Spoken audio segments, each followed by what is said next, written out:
سفیان ثوری رحمت اللہ علیہ کا آخری وقت ہے، کتنے بڑے اللہ والے تھے، ماتھا زمین پر رگڑ رہے. کسی نے کہا سفیان تو بڑا اللہ والا ہے، بڑے بڑے کتب ابدالوں میں تیرا شمار ہوتا ہے، تجھے کیا فکر؟ کہا نہیں، وہ بڑا بے نیاز ہے، فعال لما یرید ہے. اگر پکڑنے پہ آئے تو 100 سال کے سجدے بھی منہ پہ مار دے.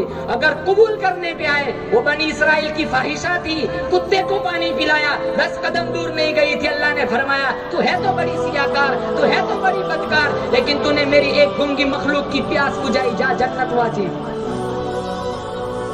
اور پکڑنے پہ آئے مسلمانوں 500 سال کے سجدے بھی منہ پہ مار دے. اللہ کو کیا ضرورت ہے؟ ہم 4 نماز کیا پڑھے، ساری دنیا کافر نظر آنے لگتی. 100 روپیہ مسجد میں چندہ دیتے، سینہ چوڑا کر کے چلتے جیسے جنت کے ٹھیکیدار ہو. آج ہم اپنے خیال میں متقی بنے پھرتے. خدا کی قسم کل چھلنی لگے گی تب تقویٰ سامنے آئے گا. آج تک پیٹھ پیچھے کیا چلتا رہا. یہاں دل کا تقویٰ دیکھا جاتا ہے، دل کی نیتیں دیکھی جاتی ہے. آج ہم پیسہ خرچ کرتے ہیں، ہماری نیتیں صحیح نہیں. 5000 مسجد میں دیتے، اگر ظہر میں دیے تو عصر میں جھگڑا کرتے. ابھی تک میرا نام بورڈ پہ کیوں نہیں آیا؟ ایسے پیسوں کی اللہ کو کیا ضرورت ہے؟ مدینہ منورہ میں بادشاہ تھا، اس نے مسجد بنائی اور اس کا ایک ذہن تھا اس مسجد میں صرف میرا حصہ لگنا چاہیے اور کسی کا نہیں. اتنی عالی شان مسجد بنائی، چاروں طرف اس مسجد کا چرچا ہوا اور اس مسجد پر اس نے اپنا نام لکھوایا. رات کو سویا تو اس نے دیکھا فرشتے آ رہے، اس کا نام ہٹا رہے اور ایک عورت کا نام لکھ رہے. صبح بگل بجائے، فوجیوں کو اکٹھا کیا، جاؤ مسجد کے پاس دیکھو کس کا نام لکھا ہوا ہے.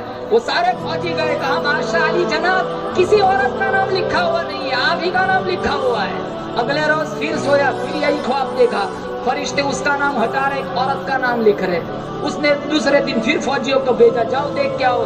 فوجی پھر واپس آئے، کہا علی جناب آپ ہی کا نام لکھا ہوا ہے اور کسی کا نام لکھا ہوا نہیں ہے. تیسرے روز پھر یہی خواب دیکھا، چوتھے روز بھی یہی خواب دیکھا. تو بادشاہ سوچنے لگا چل میں ہی ملاقات کرتا ہوں اس عورت کی.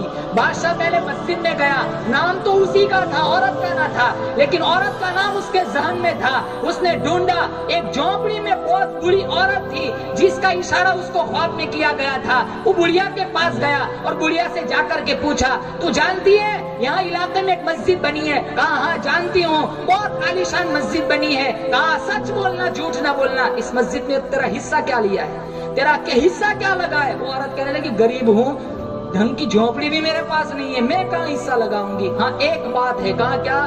کہا اس مسجد میں جتنی اینٹیں لگی ہوئی ہے وہ اینٹوں سے لدے ہوئے گدھے جب میری جھونپڑی کے پاس سے گزرتے تھے میں صرف گدھوں کو پانی پلاتے تھے. کیا عمل دیکھا؟ تو بادشاہ رونے لگا، کہا میرے کروڑوں روپے کی مسجد ایک طرف، تیرا پانی پلانا ایک طرف.